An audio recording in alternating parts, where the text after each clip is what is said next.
भर्ती प्रकरण में आरक्षण संबंधी विसंगतियों को दूर करके पिछड़ों के साथ न्याय होना चाहिए। और मेरे लिए सबसे ज्यादा पीड़ा की बात ये रही कि विरोध के स्वर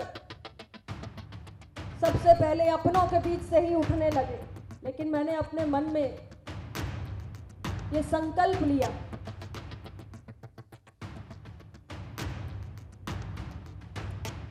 शेर बाप की बेटी कभी पीछे नहीं हट सकती। अपना दल करोड़ों कार्यकर्ताओं की तपस्या और संघर्ष से बना हुआ है। लखनऊ में शुक्रवार को अपना दल का राष्ट्रीय अधिवेशन आयोजित किया गया, जहां पर अनुप्रिया पटेल ने अपने कार्यकर्ताओं को संबोधित किया, तो वहीं पर सरकार को भी एक मुद्दे पर घेर डाला। 69,000 शिक्षक भर्ती में आरक्षण को लेकर हुई गड़बड़ी में अनुप्रिया पटेल ने कहा कि हम इस मुद्दे के साथ हैं और सरकार से इस पर सकारात्मक फैसला लेकर रहेंगे। उत्तर प्रदेश के अंदर हम चुनाव के पहले से निरंतर इस बात को हर फोरम पे कह रहे हैं, 69,000 शिक्षक भर्ती प्रकरण में आरक्षण संबंधी विसंगतियों को दूर करके पिछड़ों के साथ न्याय होना चाहिए। और इसमें कुछ हद तक समाधान हुआ था, लेकिन अभी संपूर्ण समाधान होना बाकी है।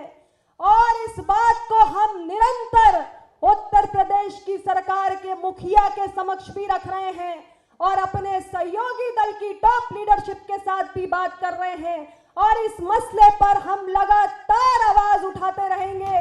वहीं पर अनुप्रिया पटेल ने अपने समर्थकों के सामने वो दर्द भी साझा किया जिसको वो लेकर जीने को मजबूर हैं। अनुप्रिया ने अपने परिवार पर ही सवाल खड़ा करते हुए कहा कि उन्होंने डॉक्टर सोनेलाल पटेल के रास्ते पर चलने का फैसला किया, जिसके बाद उनको और उनकी बहन को भी उनकी संपत्ति से बेदखल कर दिया गया। आज उनकी पुत्री होने के नाते जो एक पिता के रूप में उन्होंने मेरे लिए कुछ भी बनाया, उस संपत्ति से भी मैंने स्वयं को अलग कर लिया है। डॉक्टर साहब की सबसे छोटी पुत्री, मेरी सबसे छोटी बहन, उसने भी डॉक्टर साहब की विचारधारा को ही सर्वोपरि माना, सच के साथ खड़े होने का काम किया। आज वो भी संपत्ति से बेदखल हो चुकी है, लेकिन डॉक्टर साहब का जो मिशन है उसके सामने ये सब कुछ बहुत छोटा है। मैं आप सभी से आज के इस अवसर पर सिर्फ इतना ही कहना चाहती हूं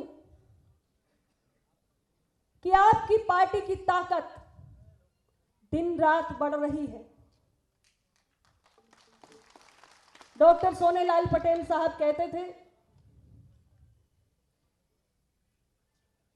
जब भी आप समाज में परिवर्तन करने के लिए आगे बढ़ोगे तो पहले लोग आपको अपमानित करेंगे, आप नहीं रुकोगे, आपका उपहास करेंगे, आप फिर भी नहीं रुकोगे, अपने लक्ष्य से नहीं भटकोगे, निरंतर आपका कारवां बढ़ता रहेगा तो आपका विरोध शुरू हो जाएगा। और आजकल क्या हो रहा है,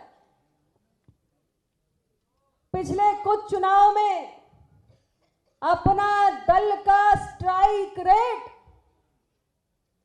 तमाम राजनीतिक पार्टियों से बेहतर रहा है। गलत कह रही हूं क्या?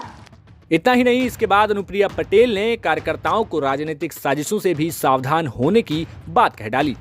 लेकिन जब अपना दल की निरंतर सफलता सामने आई तो बहुत सारे षड्यंत्र, साजिशें, सब कुछ शुरू हो गया। और मेरे लिए सबसे ज्यादा पीड़ा की बात यह रही कि विरोध के स्वर सबसे पहले अपनों के बीच से ही उठने लगे। मेरे मन को बहुत कष्ट हुआ। मैं सालों से इस कष्ट के साथ जी रही हूं, लेकिन अपना दल का जो लक्ष्य है, डॉक्टर सोनेलाल पटेल जी का जो सपना है, उसको पूरा किए बगैर मैं पीछे हटने वाली नहीं हूं। लखनऊ से आशीष श्रीवास्तव की रिपोर्ट, यूपी तक।